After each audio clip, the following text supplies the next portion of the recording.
Assalamualaikum warahmatullahi wabarakatuh. Sahabat Diana Kolbi yang dirahmati Allah, dikutip dari kitab Adabul Alim Muta'alim karya Cadratus Syekh. Suatu ketika, seorang lelaki yang sejak muda selalu bermaksiat dan bergelimang dosa berjalan melewati rumah seorang waliullah. Ia melihat pintu rumah sang wali terbuka. Tiba-tiba terlintas dalam hatinya untuk berhenti sejenak. Ia berkata dalam hatinya, tubuhku ini sejak diciptakan Allah selalu bermaksiat, sedangkan sang wali itu tubuhnya sejak diciptakan Allah selalu taat. Aku ingin memandang tubuh yang taat itu dari ujung rambut hingga ujung kaki. Semoga berkat pandanganku ini kelak di hari kiamat aku memperoleh pertolongannya atau syafaatnya wali tersebut. Ia pun menghentikan langkahnya. Saat itu sang syekh sedang berdiri di depan pintu. Lelaki pendosa itu lalu memandang sang syekh dari ujung rambut hingga ujung kaki dengan pandangan berharap berkah. Setelah puas, ia pergi tanpa berkata-kata sepatah pun kepada sang syekh. Di tengah perjalanan, lelaki itu bertemu dengan salah satu murid sang syekh tadi. "Mengapa engkau pergi meninggalkannya?" tanya si murid syekh.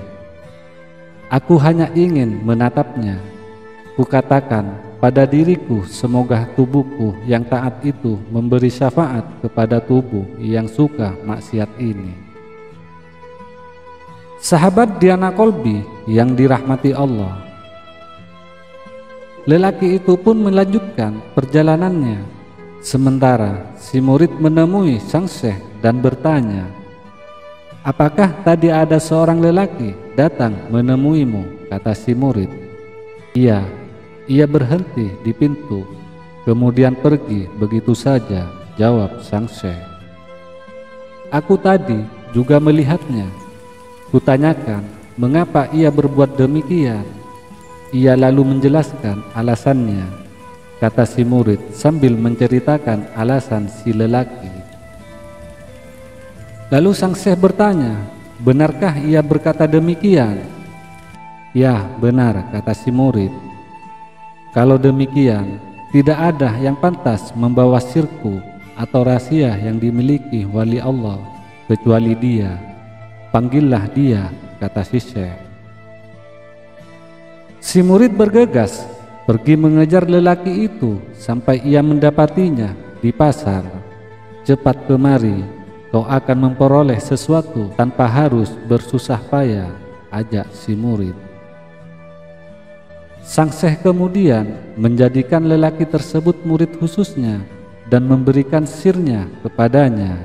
Lelaki itu akhirnya menjadi khalifah sang syekh dan menggantikan kedudukannya untuk mendidik murid-muridnya.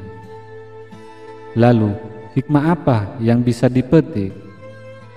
Yang pertama, al-madad biqadril masyad. Besar kecilnya pemberian itu tergantung cara pandangnya. Para sahabat setiap detiknya mendapat makom yang tinggi dengan memandang wajah Rasulullah Sallallahu Alaihi Wasallam, sedangkan Abu Jahal hanya memandangnya sebagai anak yatim biasa.